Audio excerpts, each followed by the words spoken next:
durant ce webinaire. On va commencer par une petite phase d'introduction du projet en vous présentant déjà nos services et puis après le projet. Puis après, on passera à la partie rapidement démonstration où on montrera d'abord le chatbot, puis après la partie technique. Et bien sûr, on répondra à vos questions si vous en avez et à vos prompts si vous voulez qu'on les teste en direct. Donc dans un premier temps, je vais passer la slide. Donc, dans un premier temps, ActiveVision, c'est une société où on propose différents services, notamment sur la data platform avec le stockage de vos informations, le data engineering, où là, on va parler également aujourd'hui de la partie traitement et préparation des données. Enfin, le data analytics, où là, on va parler de data viz, notamment avec les solutions comme on va parler aujourd'hui de Tableau ou de Power BI. Et enfin, pour former vos collaborateurs sur ces différentes technologies, la Data Academy ou la formation aujourd'hui, la montée en compétences est quand même très importante vu qu'il y a beaucoup d'évolutions technologiques chaque année dans la data.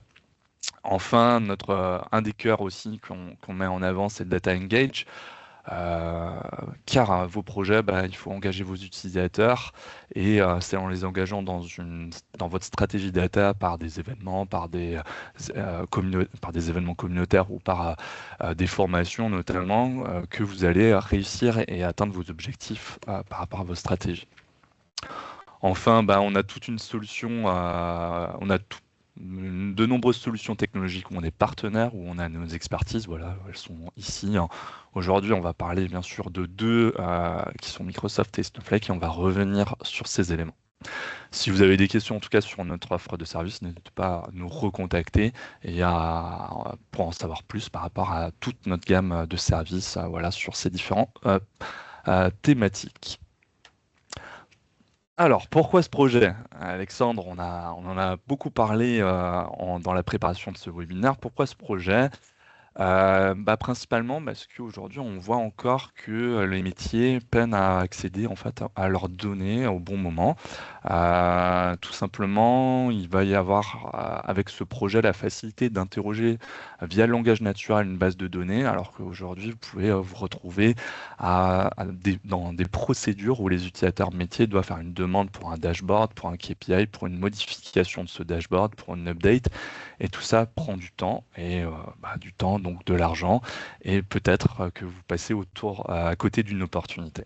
Le deuxième point, c'est finalement, via ce chatbot en langage naturel, c'est de rendre la donnée accessible dans un outil du quotidien aujourd'hui on a sélectionné Teams, parce que nous, on l'utilise notamment chez ActiveVision au quotidien, et ça permet voilà, d'avoir une centralisation d'un outil sans créer un doublon ou une page web, ou etc., qui dupliquerait en fait la charge de travail.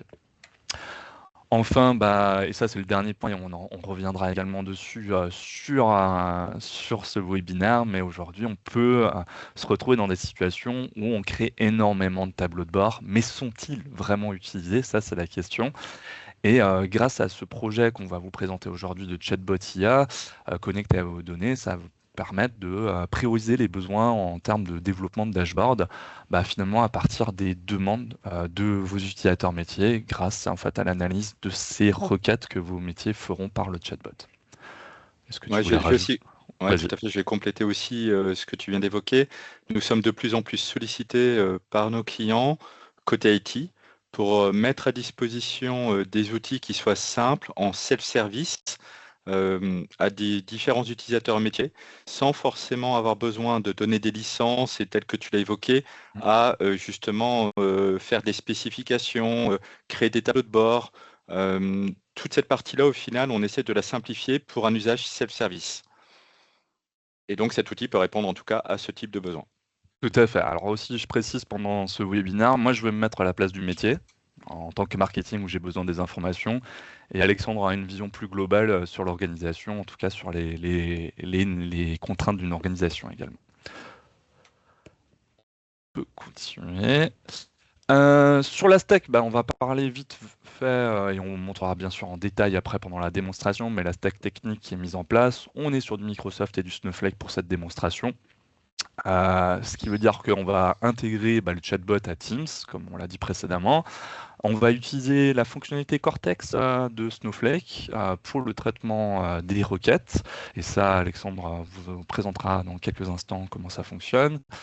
Et enfin, on a tout un système de gouvernance, sécurité, permission, etc., qui vont être aussi détaillés par Alexandre dans quelques instants. Mais il faut aussi savoir, là, voilà, on va vous présenter Microsoft et Snowflake aujourd'hui, ce combo de technologies pour faire ce chatbot, mais il est également possible d'adapter ce projet vers des technologies type Tableau ou bien sûr Microsoft Fabric. Exactement, même Teams remplacé par Slack. Au final, c'est Oui, également possible de changer un peu, on va dire, l'écosystème qu'on présente par rapport à d'autres solutions. Voilà. différentes solutions, voilà, ça peut s'adapter en tout cas à vos besoins et bien sûr par rapport à vos solutions déjà présentes dans votre organisation. Tu veux présenter les schémas techniques? Donc, Yes.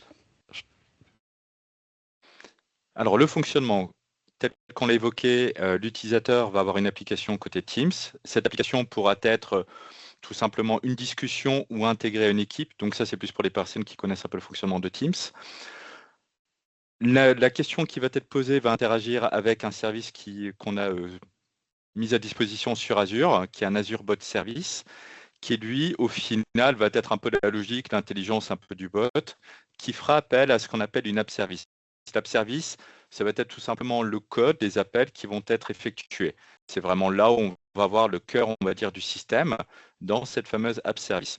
Donc, comment ça va fonctionner? L'utilisateur va saisir une question, ça va passer par l'app service. L'app service va d'abord faire une première étape que l'on voit côté droit, qui va faire appel d'abord à Cortex Analyst, qui va être un service proposé par Snowflake tel qu'on l'a évoqué, et ça va s'interroger via une API REST que j'ai mentionné juste en dessous.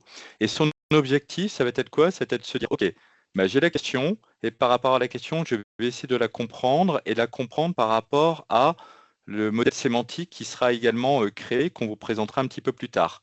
Le rôle de ce modèle sémantique, ça va être justement de définir, décrire, j'ai envie de dire, le jeu de données, les données que l'on souhaite mettre à disposition dans ce type de cas d'usage.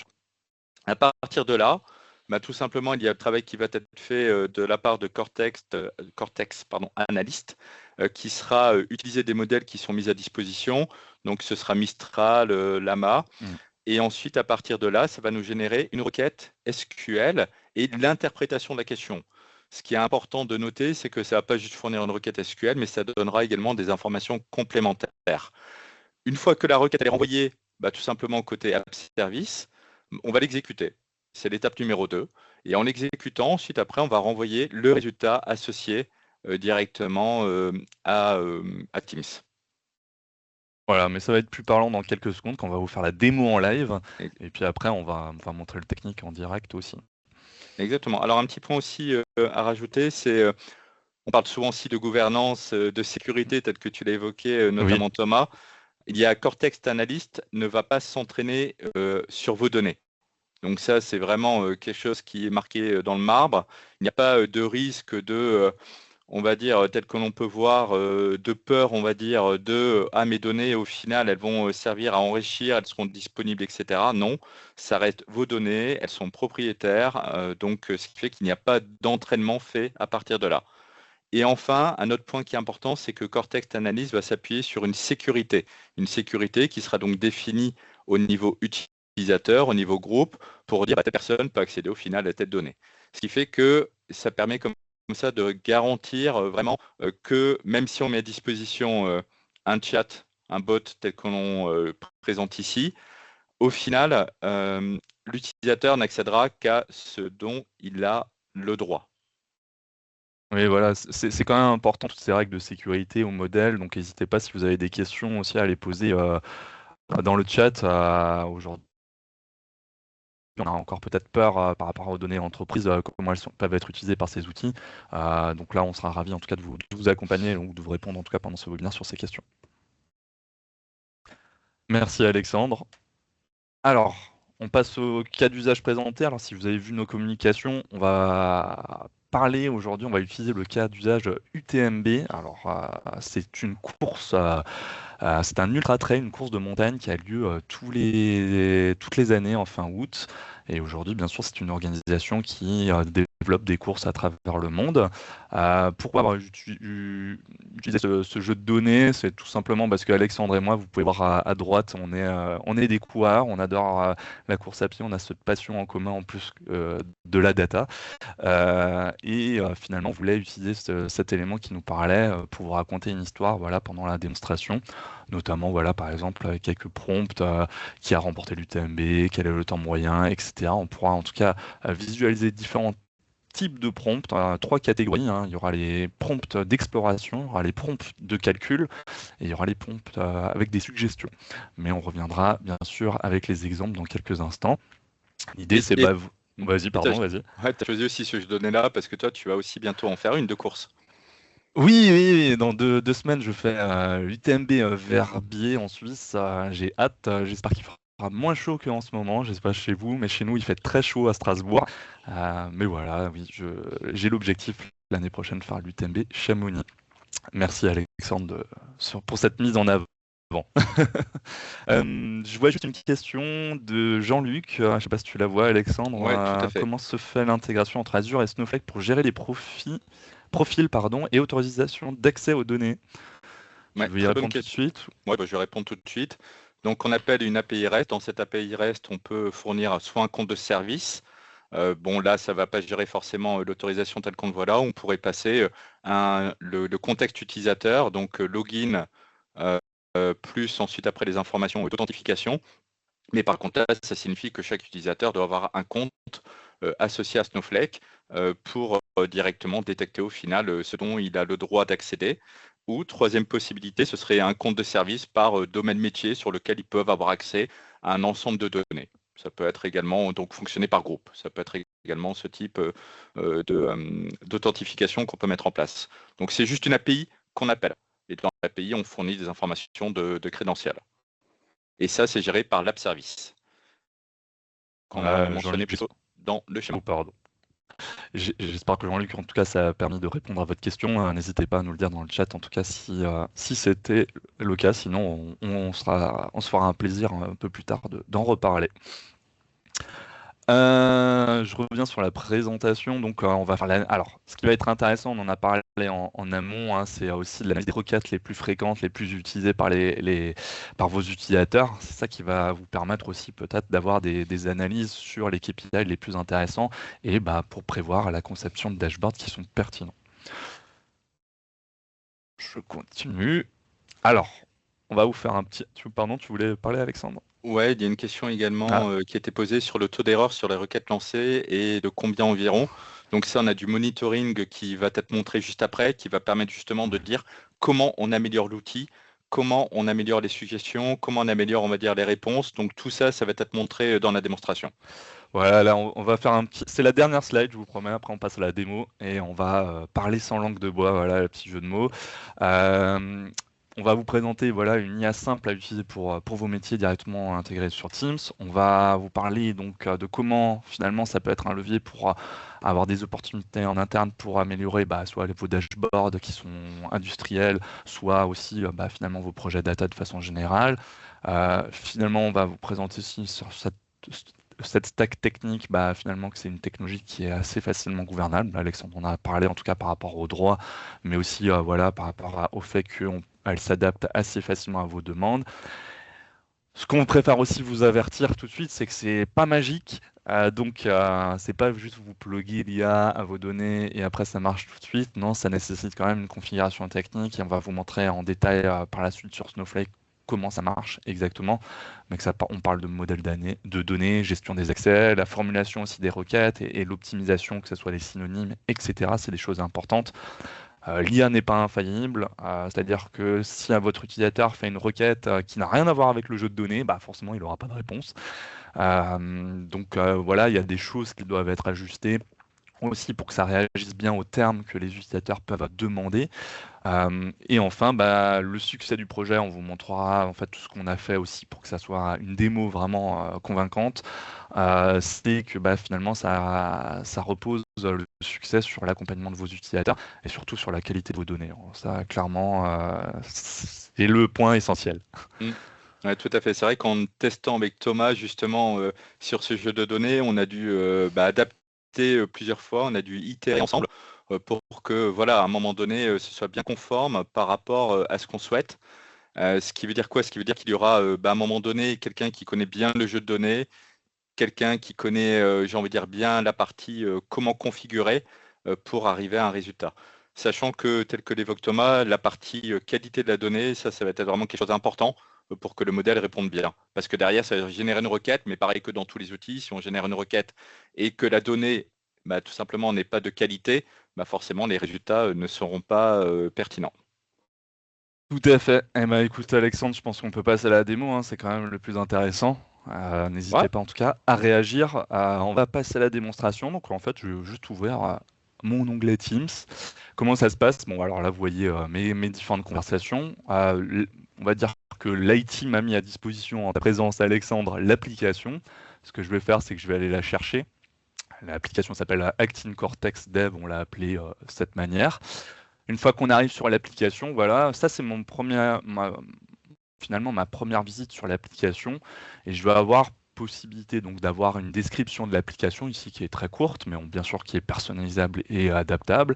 Et je vais avoir différentes commandes que l'on a définies avec Alexandre, mais qui peuvent donc être plus. Alors il y a pas je ne sais pas s'il y a une limite, mais voilà, on peut mettre plusieurs commandes et indiquer bah voilà ce que la commande fait. Ce qui va m'intéresser en tant qu'utilisateur au départ, finalement, c'est je veux comprendre ce que c'est ce chatbot et je veux savoir quel est le dataset et ce que je peux en faire. Donc je vais utiliser peut-être la commande explain et je vois qu'elle donc elle est mise sur le chatbot et je vais pouvoir après la lancer et avoir un résultat via Cortex. Ce que tu voulais. Ah, voilà. Alors j'ai l'historique, vous voyez, qui est affiché aussi, mais voilà, je vais avoir un résultat où je vais avoir une description mon dataset qui est faite par l'IA directement, et je vais avoir une suggestion directement de questions. Comment déploie-t-on une application pour intégration dans Teams en entreprise, Alexandre? Pendant que je fais quelques prompts. ouais, ça marche, avec plaisir. Donc, comment est-ce qu'on déploie une application? C'est depuis. Alors, l'application, comment ça va fonctionner? Donc, on va la coder donc via. Alors, je l'ai fait via Visual Studio Code. Derrière, il y a des modules qui sont spécifiques pour créer des bots dans Teams. Et à partir de là, j'ai des options qui me permettent de déployer. Une fois que c'est déployé dans la partie d'administration de Teams, je vais retrouver cette application. Je vais lui dire qui accède à cette application, qui a les droits au final de l'utiliser. Donc, ça se base sur le Entra lié à justement ce qu'on a défini. Et ensuite, après, les personnes voient l'application dans le petit menu Application Plus, où ils pourront l'installer, la chercher à ce niveau-là. En tout cas, je ne sais pas si ça répond à la question, mais je l'ai interprété de cette manière-là. Et je vais me permettre juste pour peut-être un affichage un peu mieux pour vous. Vous me dites si c'est trop petit, on peut zoomer sur Teams. Voilà, ça sera peut-être Voilà, mieux donc pour votre. ouais, exactement. Ah oui, là, c'est beaucoup mieux. Là. Moi qui ai du mal à voir maintenant, j'arrive à bien voir. Ça, c'est top. Merci beaucoup. Et ce qui est important au final de voir, c'est les suggestions, elles seront personnalisables. Ça, c'est nous qui les avons mis au final. Et s'il n'y en a pas qui sont renseignés, par défaut, c'est directement Cortex Analyst qui va en proposer. Et sur la langue, par défaut, on a répondu en anglais. Mais après, je vais laisser Thomas continuer. Ouais, alors on va en parler tout de suite. En effet, je vous ai dit précédemment que je vais vous proposer trois types de prompts. Un prompt d'exploration pour voir un peu les données, des prompts de calcul pour montrer qu'on est capable de faire des calculs directement dans le chat en important une nouvelle information pour l'IA et qui va la combiner avec le jeu de données déjà existant. Et enfin, les suggestions, c'est-à-dire, voilà, vous avez mis un prompt qui n'est pas totalement compris par l'IA et l'IA va l'interpréter et vous proposer des corrections pour affiner en fait votre demande. Et là, par exemple, la première requête que je vais faire, la première demande, c'est finalement donne-moi le top 10 des coureurs en 2022. Alors les données sont 2003-2024. Là, on va chercher sur 2022 et c'est une donnée d'exploration, c'est-à-dire que ça va me donner le top 10 des coureurs sur cette année, où on voit voilà, les noms, l'année et le temps associés, mais on pourrait rajouter d'autres informations, bien sûr, si on a conscience du jeu de données, on peut rajouter le rank etc., etc. Je vais prendre un autre exemple. Tu parlais des langues, donc si vous voulez, on peut parler tout de suite de la langue. Là, vous avez vu, j'ai fait le prompt en français, mais le jeu de données est en anglais, Alexandre. Alors, je vois plus le Mm. chat d'ailleurs, donc je te laisse gérer le chat, Ouais, Alexandre. pas de problème. Mais voilà, on a le jeu de données qui est en anglais. Alexandre vous montrera comment ça, on l'a préparé sur Snowflake par la suite. Mais sur le coup, par contre, voilà, on peut utiliser le français. Et mieux, je vais vous montrer un truc. Je vais mettre un prompt que j'ai bien sûr préparé en avance en allemand.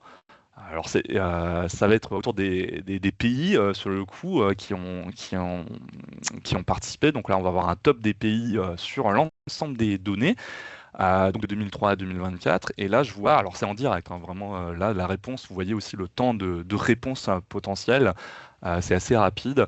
Et là, on voit voilà, le top des 10 pays qui ont le plus de participants aux courses entre 2003 et 2024. On voit que la France arrive bien sûr première avec 15 417 personnes inscrites, mais voilà, on peut voir que l'Espagne, l'Italie et enfin le Japon est cinquième. Alors si vous ne savez pas, mais le Japon est un grand fan de la France et surtout de cette course. C'est un beau voyage pour eux en tout cas. Et ma requête était en allemand. Donc ce qui était intéressant, c'est qu'elle a été traduite pour être comprise. Et donc ce qui est hyper intéressant, moi je trouve, avec le chatbot, c'est que contrairement à un dashboard où vous pouvez avoir une langue fixe sur un dashboard, et voilà, tout le monde doit s'adapter à ça, ici, finalement, quelle que soit la langue de votre utilisateur, il va pouvoir utiliser le jeu de données sans travail, sans gros travail en amont.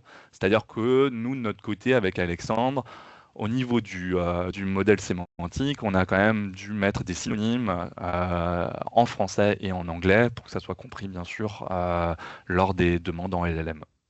N'est-ce pas, Alexandre? Exactement, tout à fait. En même temps, je réponds aux questions du chat. Ah, n'hésite pas à les dire parce que je vois plus le chat, j'avoue. Et, et là, par exemple, je vais juste vous rajouter, moi je voulais pas uniquement Alors on est toujours sur de l'exploration, mais on est un peu sur la transition calcul-moi. Donc on est entre l'exploration et le calcul. C'est que là, c'est très bien, j'ai les données brutes en termes de nombre de participants, mais j'ai juste à rajouter le symbole pourcentage, je veux aussi en pourcentage. Et là, il va me rajouter également une nouvelle colonne qu'il aura calculée, où c'est le pourcentage global de ce top 10 qui va être calculé par pays et ça vous donne une information tout de suite exploitable. Voilà, donc là on voit que 43% c'est des participants français. Donc ça très très rapidement. N'hésite pas à me dire s'il y a des questions ou tu Ouais, réponds dans le chat. j'ai répondu dans le chat, mais après, de toute façon, on montrera un peu plus en détail, encore une fois, le comment on a fait, et ça répondra, je pense, aussi à des questions un petit peu plus précisément que ce que je suis en train de renseigner. Un autre calcul qu'on peut faire, alors si vous ne le savez pas, c'est que la course, alors dans le jeu de données, on a des informations, on a les noms des coureurs, leur catégorie d'âge, leur rank, leur temps, leur pays. Des informations qui sont disponibles bien sûr sur le site UTMB en public, mais il n'y a pas la distance de la course. Et moi j'aimerais bien savoir voilà, quelle est la vitesse moyenne en minutes par kilomètre pour le gagnant de 2024 en considérant une distance de 170 km. Et donc je vais vous montrer comment ça va marcher avec une des commandes qui nous permettra de savoir la requête derrière, et peut-être que tu pourras expliquer cette partie, Mm. Alexandre. Là, il va donc calculer, il va chercher le gagnant de 2024. Ah, très intéressant.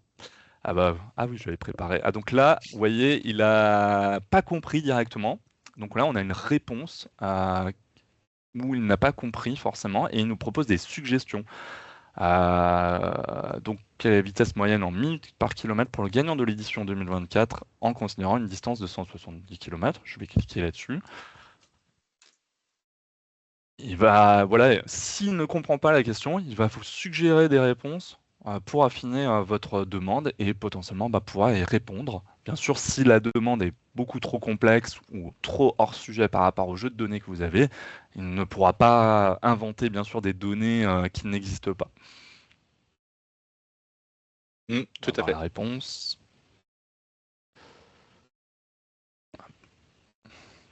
Fait démonstration est un peu plus lente. Alexandre, n'hésite pas si... Ah, je n'arrive point.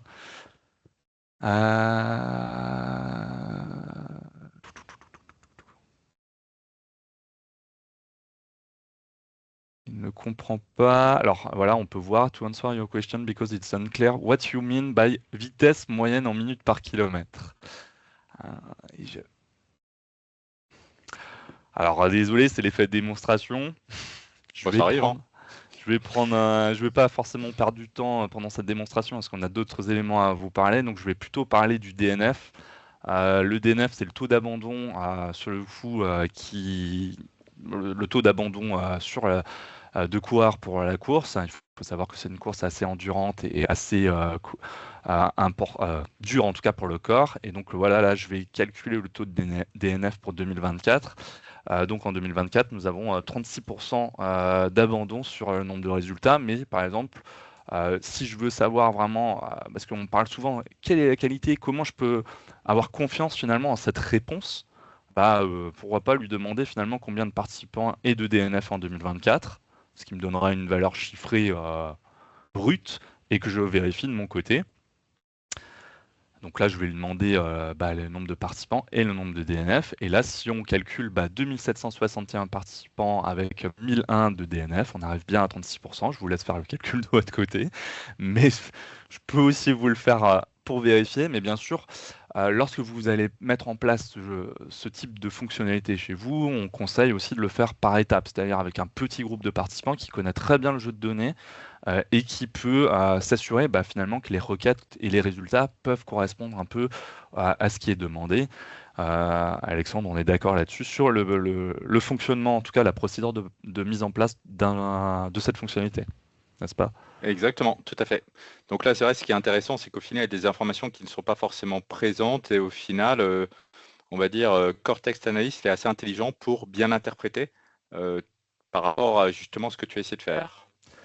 Et donc là, on est sur les prompts de calcul. Maintenant, on va réessayer les suggestions comme j'ai fait avant. Alors, j'avais préparé ce prompt. Bien sûr, moi, je vais faire l'UTMB. Voilà, si j'ai 37 ans, vous savez mon âge cette année. Quel est le temps moyen que je ferai sur la course en te basant sur les résultats de 2024? Est-ce que ce prompt suffit pour qu'ils comprennent ma demande? On va voir ça tout de suite. Alors normalement, je vous spoil un peu, mais normalement, voilà, il va me dire. Alors ce qui est intéressant, il va me répondre cette fois-ci en français. Désolé, mais je ne peux pas déterminer le temps moyen. Il va me proposer des suggestions. Et donc là, sur la première suggestion, c'est assez intéressant, mais il va rajouter la partie catégorie 35-39, qui est finalement un des éléments qu'il a à sa disposition dans le jeu de données. Et si je clique sur cet élément de suggestion, normalement, cette fois-ci, c'est censé fonctionner. Et donc, je suis censé recevoir un résultat de temps moyen que je devrais avoir s'il se base bien sûr sur la catégorie d'âge auquel j'appartiens. Voilà, tout à fait. Donc là, on le voit, hein, bien sûr. Alors, vous voyez les données brutes comme elles sont affichées, hein, tout ce qui est décimal, tout ça peut être configurable. Alexandre vous présentera directement. Mais voilà, ça, c'est des tests qu'il faut affiner. Alors, sur cet exemple aujourd'hui, sur cette démonstration, on n'a que des données brutes. Mais Alexandre, tu me confirmes que nous pourrions avoir des graphiques. Exactement. Donc ça, c'est plus des évolutions, c'est plus lié au final, OK, à Teams en tant que tel, mais on peut mettre des images. Donc on peut imaginer faire évoluer pour proposer à l'utilisateur peut-être des images qui correspondraient à ce type de résultats. Et Voilà. par contre, Thomas, moi j'ai une question, c'est comment est-ce Ah qu'on oui, vérifie, j'ai envie de dire, ah oui, OK, le là ça t'a calcul. fait des éléments. Si moi je suis un utilisateur qui a un peu des doutes, comment au final je peux vérifier ce qui est mis Alors tout ou à ce fait. qui est Alors renseigné? ce qu'on a vu au départ quand on a lancé l'application, c'est qu'on avait des commandes qui étaient prédéfinies et proposées à l'utilisateur. Elles sont toujours présentes. Veuillez m'excuser. Elles sont toujours présentes lorsque vous avez le chat ouvert et elles sont ici tout simplement dans les invités de commande. Et vous pouvez alors voir, par exemple, on a créé une commande qui s'appelle debug, mais vous pouvez la renommer comme vous voulez. C'est-à-dire au début, nous on l'appelait /SQL pour voir la requête SQL. Et après, on a amélioré cette commande pour avoir d'autres informations. Et je vais la lancer. Et Alexandre, je te laisserai peut-être la présenter. C'était très rapide. Ouais, tout à fait, super. Donc là, qu'est-ce qu'on va retrouver justement? C'est la requête que Snowflake Cortex Analyst a générée par rapport à l'interprétation qui était faite, où là, on voit typiquement qu'est-ce qu'il a fait comme calcul, etc. Ce qui est important de noter, c'est ce qu'on vous montrera un petit peu plus tard, ça va être la partie des critères des closeware, pour ceux qui connaissent un peu le SQL, au final, ce sont des instructions qu'on a dû définir.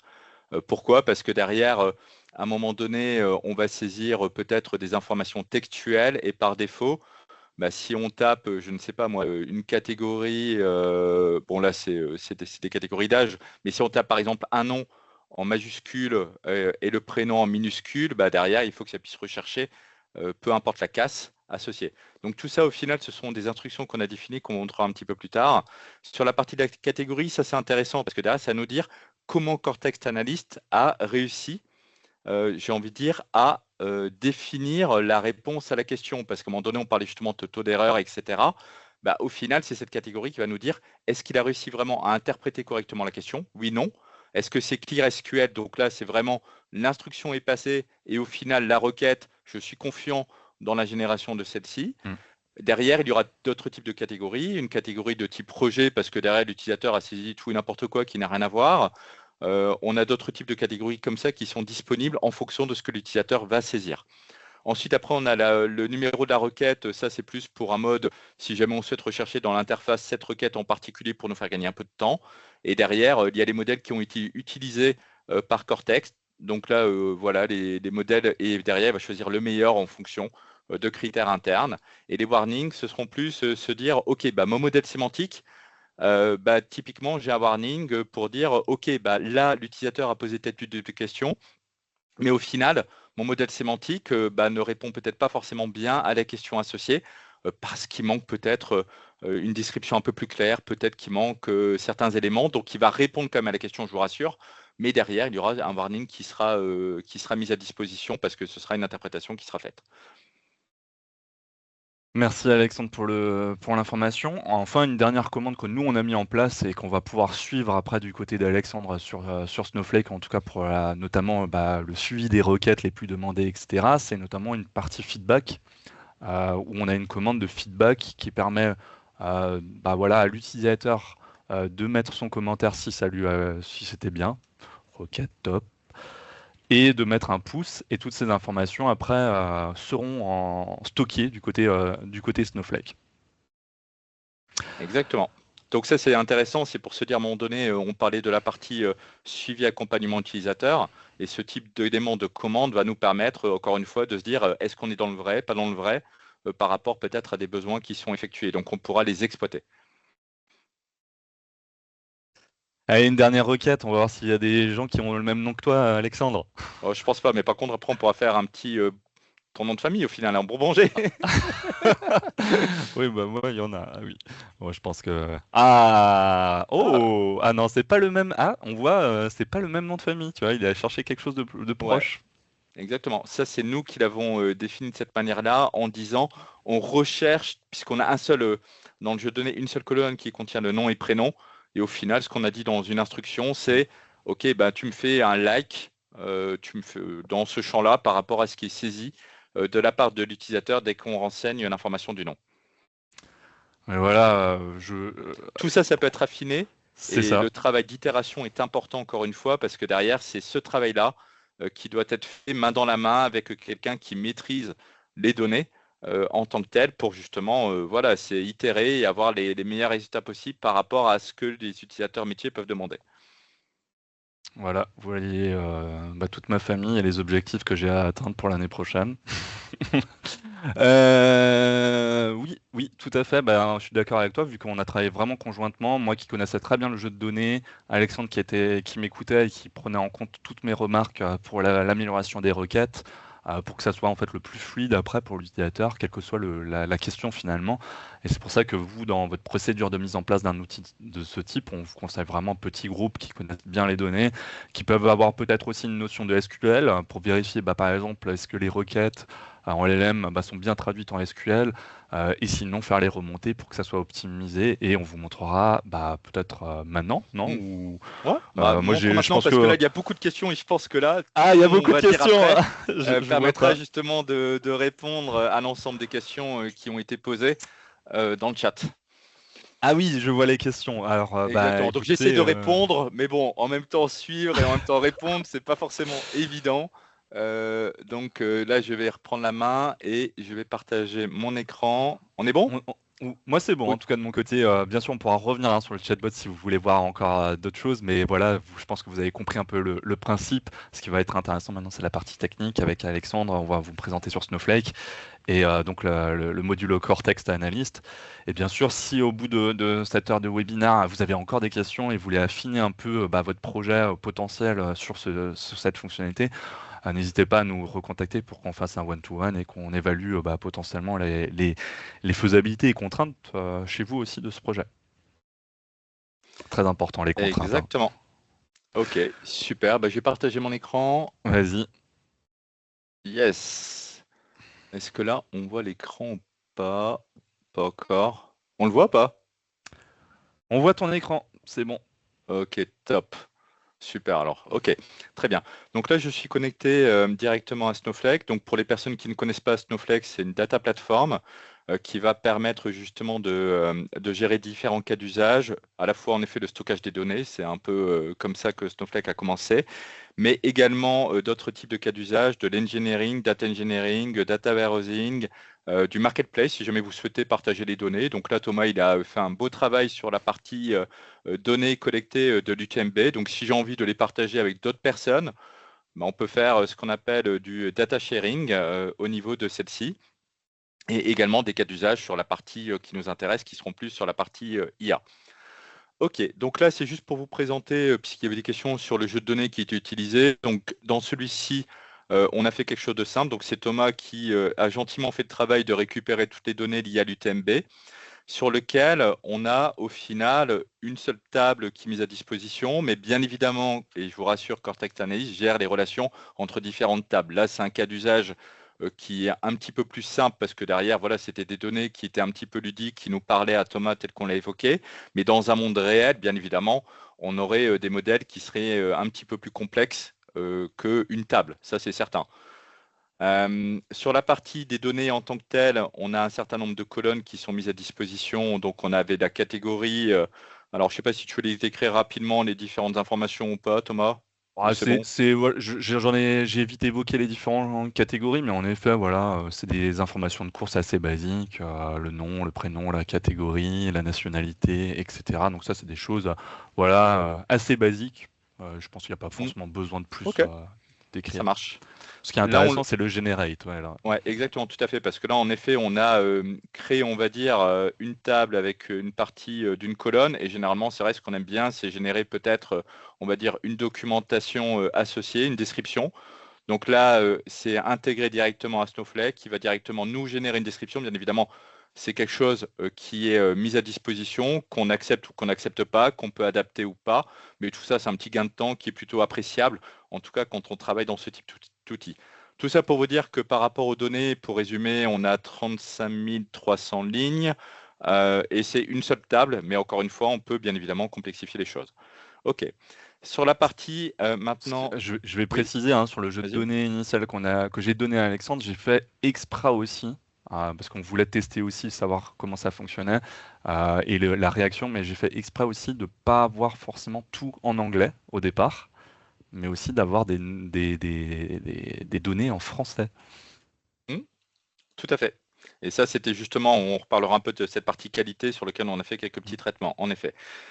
Maintenant, je suis sur la partie AI et ML, sur lequel, bien évidemment, j'ai un certain nombre de fonctionnalités que je vous évoquais avec Cortex Analyst, mais la plateforme, elle est bien plus complète.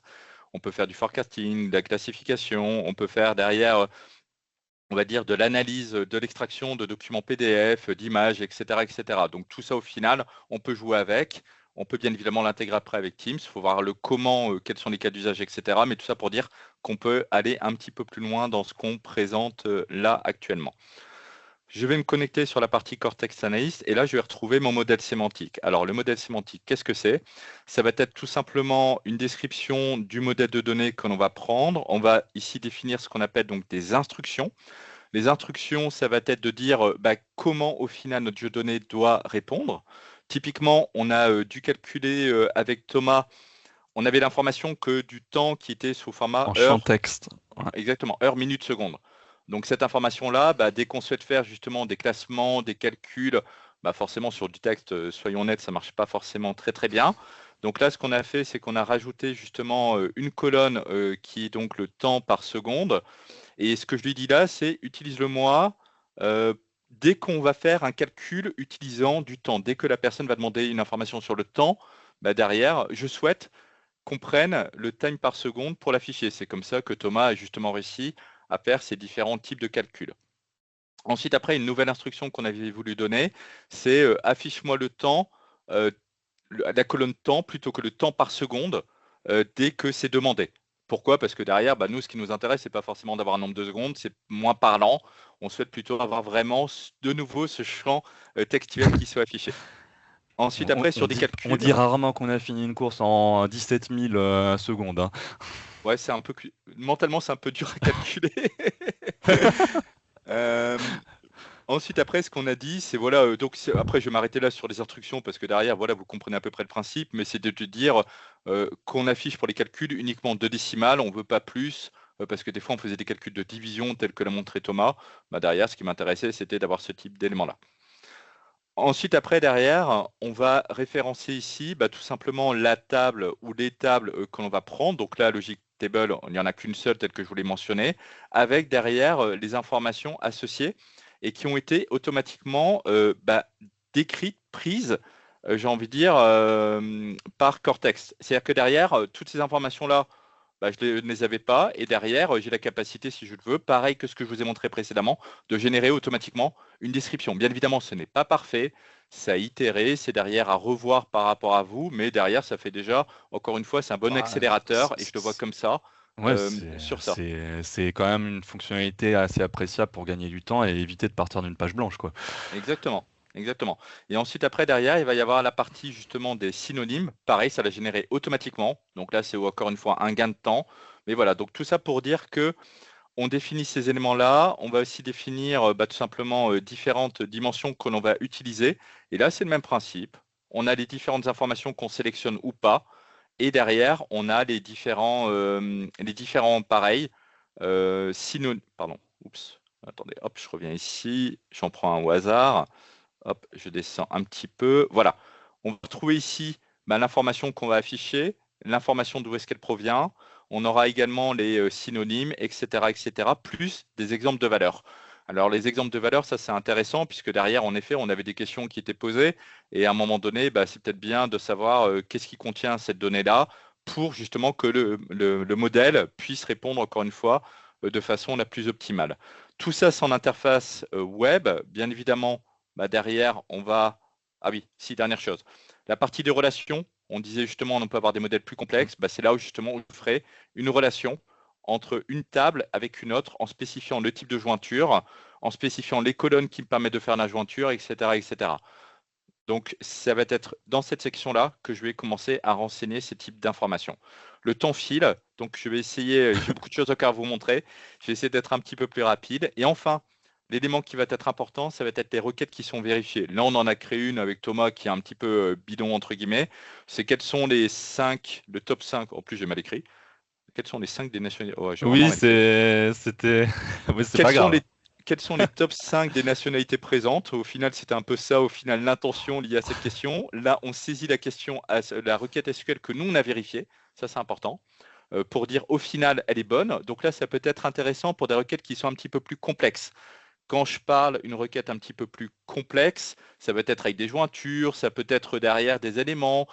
Si on a vraiment un modèle qui est vraiment un petit peu plus, on va dire, exigeant, bah derrière, c'est là où nous, on va renseigner, ça va être notre travail de dire bah, la requête, elle a été vérifiée par un expert, par un sachant, bah, OK, aligné avec ça, etc., etc. Et ce qui est important, c'est que ces requêtes-là seront les fameuses suggestions qu'on a vues dans le Exactement.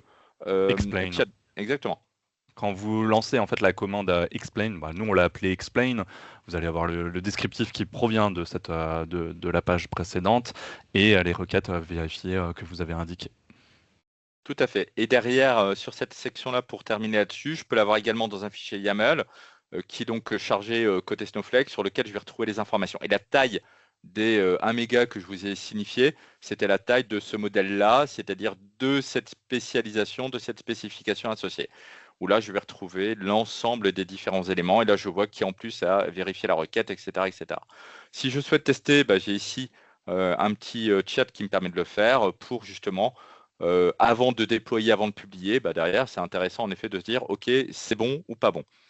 Sur la partie monitoring, ça va répondre à une question, j'espère, qui avait été posée également, qui est de dire, OK, au final, mes questions, comment elles sont interprétées côté justement Cortex. Donc là, j'en prends une, et là, je retrouve le feedback que Thomas il a positionné par rapport à sa question, qui était donc une requête top. Je vois le petit pouce vers le haut qui est levé pour dire OK, ça répond bien à la question. Et là, je vais retrouver ici l'ensemble, j'ai envie de dire, des informations qui sont présentes avec l'interprétation de la question, la requête SQL, etc., etc.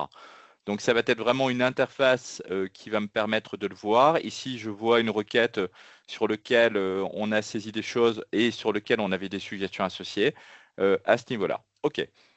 Maintenant, je vais passer sur une partie un petit peu plus dans le détail par rapport justement à ce que je viens de vous montrer de comment on a fait. Alors, je reviens dans la partie projet. J'ai ici un petit notebook qui est créé. OK. Eh bien, c'est parfait. Alors, je vais tout lancer comme ça, ce sera fait. OK. Donc là, je vous ai créé un petit notebook pour vous montrer un petit peu les différentes étapes qui ont dû être faites. Alors, ici, ce qu'on voit, c'est que la donnée n'était pas forcément idéale au niveau des nationalités. Donc là, j'ai juste fait un top 10 des différentes nationalités qui étaient présentes. Forcément, c'est un jeu de données qui contenait de l'anglais, du français, plus je ne sais pas d'autres types de langues. Ou derrière, ce que je lui dis, c'est tout simplement, remplace-moi cette nationalité par rapport à la nationalité qui est en anglais pour uniformiser un petit peu le jeu de données. Cette donnée-là, on aurait pu le mettre directement dans le modèle, dans le sémantique modèle que je vous ai présenté pour le faire. Mais simplement, je me dis, c'est un petit peu dommage d'utiliser, on va dire, à chaque appel, faire ce type d'opération qui peut être un peu coûteuse. C'est pour ça que derrière, il est préférable des fois de les positionner dans la partie de la préparation de la donnée. OK. Donc là, qu'est-ce qu'on lui dit? C'est qu'on a des fonctionnalités qui nous permettent dans Cortex de faire directement de la traduction. Donc j'ai pris mon champ de nationalité, je suis passé du français à de l'anglais pour avoir cette uniformité lorsque je vais interroger justement les données. Et c'est ce qu'on a vu dans le modèle sémantique, si on se souvient bien, on utilisait la colonne nationalité anglaise. Bien sûr, voilà, là, nous, c'est pour vous montrer les fonctionnalités IA aussi disponibles, mais normalement, votre jeu de données est censé être le plus qualitatif possible, hein. Exactement, c'est toujours ce qu'on espère, en effet. En termes de fonctions, il y en a d'autres qui sont mises à disposition. Oups, j'aurais pas dû cliquer dessus. OK. On a des fonctions. Ça, c'est juste par curiosité que je vous mets ceci pour les personnes qui ne connaissent pas. On peut faire également du résumé de texte. OK. On permet d'extraire des réponses par rapport à des certaines informations. On peut faire de l'analyse de sentiments. On peut passer des documents. On peut faire de la classification. On peut derrière poser des questions à un modèle spécifique. Donc, c'est le AI Complete pour avoir des informations complémentaires. Donc là, c'était juste pour matérialiser ce que je vous évoquais, c'était par rapport à la colonne temps secondes. Ici, en effet, on avait sous format texte le champ qui était 19h54-23 sur lequel voilà, on a fait une petite opération pour ramener ça au niveau des différentes secondes. Ensuite, après, si je repositionne, on va dire, Cortex Analysis par rapport à ce que je vous ai montré depuis l'interface, qui va être, non, pas cette interface, mais l'interface que je vous ai montrée de monitoring, derrière, bien évidemment, on peut la requêter. C'est-à-dire que derrière, là, je lui dis quel est mon modèle YAML, et derrière, je souhaite avoir que les réponses qui ont un statut cost 200, donc qui sont une réussite. Et là, je vais retrouver tout un tas d'informations que je vais pouvoir après exploiter. C'est-à-dire que là, j'ai une seule table qui est référencée. Si j'en ai plusieurs, j'en verrai plusieurs. Je vois le modèle sémantique, bien évidemment. Et derrière, je vois quelles sont les questions qui ont été posées, les requêtes qui ont été générées, quelles sont les réponses faites par l'API en tant que telle, etc., etc. Donc, toutes les informations que j'avais côté interface web, je peux le retrouver à ce niveau-là, je peux l'exploiter, je peux derrière en faire quelque chose si nécessaire. Et là, je retrouve le fameux feedback que vient de positionner Thomas, associé par rapport à l'information qui était mise à disposition. Et là, on voit les warnings. Les warnings que je vous évoquais, c'est qu'au final, voilà, à un moment donné, on a peut-être à un moment donné des choses qui peuvent contenir des erreurs. Là, on a des warnings. Ça répond, ça a bien répondu à Thomas, mais derrière, ce sont des choses qu'on doit monitorer, bien évidemment. Et là, on peut imaginer largement un tableau de bord qui regarde les requêtes et qui vous indique les requêtes similaires, etc. D'ailleurs, tu vois, je vais peut-être un peu trop vite là aussi. Oh, pas du tout, c'est très bien, ça fait une belle transition, c'est parfait. Euh, voilà, parce que c'est ça qui est finalement intéressant, hein, ce dont on parlait en amont, c'est la création de dashboard. L'idée, c'est après de vous permettre d'avoir des tableaux de bord qui sont utilisés et utiles. Cet outil vous permet d'avoir un aperçu général de finalement ce qui est demandé par les métiers. Exactement. Donc là, je revois ta requête top qui Ouais. date du 26 juin.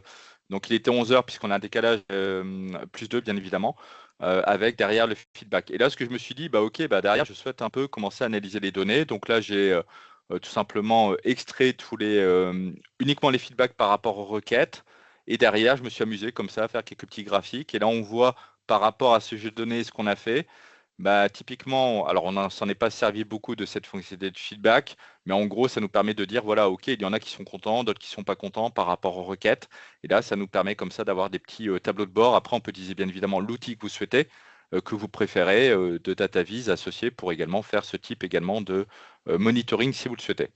Et là, ce que j'ai voulu faire, c'était une courbe dans le temps, tout simplement pour mesurer un peu les feedbacks positifs, négatifs associés par rapport au nombre de requêtes effectuées.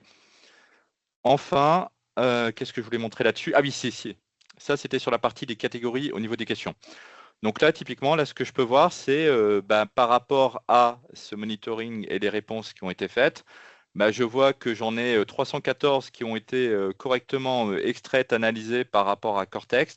Il y en a 9 qui ont été catégorisées comme un rejet. Rejet, ça veut dire que les personnes ont saisi des informations qui n'ont aucun rapport, aucun sens par rapport à, j'ai envie de dire, le jeu de données en question, le modèle en question. Et le unclear, ce sont des questions qui manquent de précision sur lesquelles on affiche typiquement des suggestions. Et l'onboarding, c'est plus des questions pour dire, OK, les personnes ont voulu comprendre un peu ce qu'est le jeu de données associé. Donc tout ça, ça nous permet encore une fois, c'est très riche de pouvoir analyser les choses. Et derrière, ce que je vous ai dit, c'est que si on se souvient bien du schéma, on avait deux parties. La première partie qui était donc Cortex Analyst qui va générer une requête SQL. C'est ce qu'on a vu là. Mais derrière, après, il faut l'exécuter. Donc pour l'exécution des différentes requêtes, on a des informations qui sont présentes. J'ai positionné un tag pour les identifier de façon un petit peu plus rapide. Et là, au final, ce sont des informations qui sont liées à la requête en tant que telle qui a été exploitée et utilisée dans le cadre de ce projet. Donc ça, c'est plus à titre informatif, mais c'est bien pour dissocier deux choses. On a la partie Cortex et on a la partie exécution de la requête. Enfin, qu'est-ce que j'ai fait d'autre? Ah oui, ça c'était sur la partie de l'usage. Là, ce que j'ai voulu faire, justement, c'est pareil, je me suis amusé. Donc là, on a un prompt, on a des méthodes qui sont, des fonctions qui sont fournies par Snowflake, qui va dire, OK, là, j'ai toutes les requêtes qui ont été envoyées côté Snowflake, telles que je l'ai présenté juste avant. Derrière, on va essayer de détecter des tendances. Qu'est-ce que les utilisateurs vont utiliser? Ça revient un peu le point de Thomas qu'il avait soumis en introduction, de se dire, OK, au final, on le fait pourquoi? Comment, au final, on va pouvoir aussi se dire, il y a peut-être un besoin qui est vraiment surdemandé ou sursollicité par rapport aux utilisateurs, et c'est peut-être essayer de comprendre le pourquoi, et de se dire, très bien, super, j'ai ça. Maintenant, j'ai envie peut-être de créer un tableau de bord qui est spécifique par rapport à des demandes sur lesquelles on a mentionné les choses. Donc là, ce que j'ai fait, c'est que j'ai récupéré toutes les requêtes, et là, j'ai envoyé un petit prompt associé à ça. Et derrière, alors, je vais juste faire un copier-coller pour qu'on puisse le voir. Hop, voilà. Et là, ce que j'ai, c'est tout simplement, je me suis servi encore une fois de ces fonctionnalités pour me dire, OK, qu'est-ce qui est le plus souvent demandé? Typiquement, ce qui est le plus souvent demandé et qui apparaît dans 14 requêtes, c'est la combinaison nationalité, genre et score, sur lequel on a eu des informations associées. Ensuite, après, c'est des informations de nom, de temps et d'année par rapport aux participants, etc., etc. Donc tout ça pour dire, c'est qu'on peut aller bien évidemment un petit peu plus loin dans l'analyse, j'ai envie de dire, des requêtes qui sont faites pour nous donner des informations complémentaires. Et enfin, vous allez me dire quel est le coût associé. Et c'est Ça, c'est le plus important. exactement. Donc ça, c'est plus important. Donc là, ce qu'il faut comprendre, c'est qu'on a deux parties. On a la partie, encore une fois, de la requête qui va être exécutée côté Snowflake. Le temps est terminé. Pouvez-vous Oui, répondre aux questions? Ouais, on va finir juste les coups et puis ouais, je finis les coups et puis au après on fur et va rapidement. essayer les questions associées à ça. Donc comment ça fonctionne en termes de coûts? Donc si on se souvient bien, on a des coûts qui sont associés côté Snowflake pour l'exécution des requêtes. Donc là, pour l'ensemble, on va dire, du jeu, donc on a fait un certain nombre de requêtes avec Thomas, on arrive à l'équivalent de 12 crédits. Un crédit, c'est quoi côté Snowflake? Ça va dépendre de la région, ça va dépendre du cloud provider, etc. et de l'édition, bien évidemment, associée. Dans notre cas, on est à 3,90 $ du crédit. Donc comme ça permet de matérialiser un petit peu quel est le coût associé. Et enfin, on a également des coûts qui sont liés à Cortex Analyst qui sont positionnés.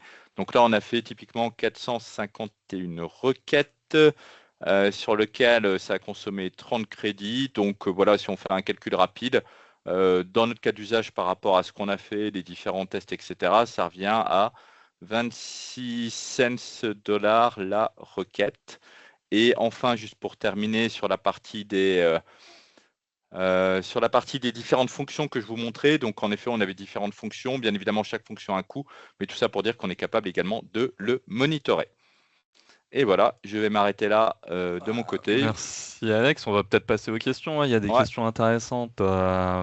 Alors à un moment, alors Assine a posé la question de pourquoi le choix des deux plateformes. J'ai expliqué que bah voilà, on a utilisé cette stack technique Microsoft et Snowflake, mais qu'il y a d'autres possibilités. On a parlé de Fabric et Tableau. Et sur le coup, Vincent pose la question, mais quel sera l'équivalent dans Fabric des outils AI Cortex?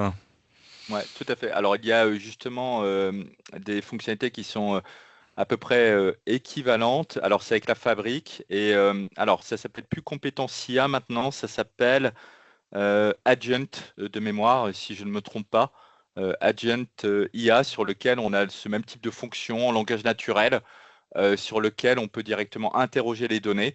Donc au final, ce sera un petit peu ce type d'outil de composition qu'on pourrait utiliser, sachant que derrière, on a également aussi la AI Foundry qui est Oui. proposée par Azure, qui va permettre également, j'ai envie de dire, d'encapsuler tout ça et de mettre à disposition dans Teams. Donc pour résumer, AI Foundry, et ça permettrait d'arriver un petit peu à ce type de questions. Et non, j'ai pas de comparatif de prix entre Fabric et Snow. J'ai pas fait l'exercice. Mais si ça vous intéresse, en tout cas, on pourrait très bien échanger plus tard dessus. Mais en tout cas, non, j'ai pas fait cet exercice-là. J'ai une bonne question d'Ophélie. Comment faut faire pour fonctionner cela sur Tableau? Est-ce qu'on parle de VisSQL API? Ouais, exactement, tout à fait. Donc Tableau, Nouvelle c'est visé. fonctionnalité. Exactement. Donc ce serait le même principe. On utilisera un modèle qui interpréterait. On a VSQL API côté Tableau qui permet de requêter, pareil, une source de données. Donc ça, c'est une fonctionnalité qui est sortie il y a quoi maintenant? Il y a à peu près 6-7 mois de mémoire côté Tableau. Et le VSQL API, ça permet de faire quoi? Ça permet d'interroger pareil en API, comme son nom l'indique, les modèles de données qui sont présents pour récupérer des informations à la fois de métadonnées, donc quelles sont les informations qui sont présentes. Donc si j'ai une source de données est le segment avec une information qui est, j'en sais rien, le chiffre d'affaires, bah, ça me permet comme ça d'envoyer directement une requête côté tableau, de avoir le résultat associé. Ok, n'hésitez pas encore on va garder encore les 5 minutes pour poser les questions. Et Jean-Luc a posé, est-il possible de soumettre la configuration par fichier texte pour les modèles complexes? Alors, donc j'ai montré qu'on avait en effet un modèle, un fichier YAML. Donc oui, c'est un fichier de texte, on va dire ça comme ça, sur lequel on peut pousser bien évidemment ce type de fichier, sachant que Snowflake a sorti aussi les semantic view. Les semantic view, parce que là je suis passé. Euh, donc c'est une nouvelle fonctionnalité qui va permettre également de l'avoir un peu plus sous forme SQL en termes de définition de modèle. Ça, c'est en preview, c'est quelque chose qui est récent. Et derrière, l'avantage de ce Semantic View, c'est les utilisateurs directement depuis une requête SQL peuvent l'interroger. Voilà, ça permettrait également, on va dire, d'approfondir ou d'améliorer, on va dire, le type de service qu'on a montré ici. Ok.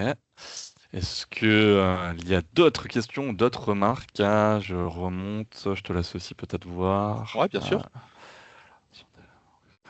Alors, je vois, avez-vous la version des LLM en question? On a vu ça. Euh, je regarde, mais n'hésitez pas. Je pense qu'on est plutôt pas mal en vrai, Thomas. Je Euh, pense qu'on est pas mal. et de toute façon, si Peut-être. jamais vous avez des questions, il ne faudra pas hésiter à nous contacter. Et puis derrière, ce sera avec plaisir en tout cas qu'on pourra échanger plus précisément sur un cas d'usage, sur, on va dire, des éléments qui n'ont pas été peut-être abordés lors de ce live. Ce sera en tout cas avec plaisir. Ouais, parce qu'après, on n'a pas montré, mais il y a un tableau de bord qu'on a construit à la suite des résultats des requêtes. Mais voilà, en 1 heure, c'est un peu compliqué de tout vous montrer, mais Ah, j'espère que ça vous a plu. Et n'hésitez pas, bah, comme Alexandre a dit, à nous recontacter. Eh bah, très bien. Bah, merci Alexandre en tout cas eh pour ben, la merci Thomas. démonstration et pour le travail effectué. Et puis bah, on vous souhaite une très bonne journée et puis à très vite pour parler data ou pour parler courses. Merci beaucoup. Au revoir.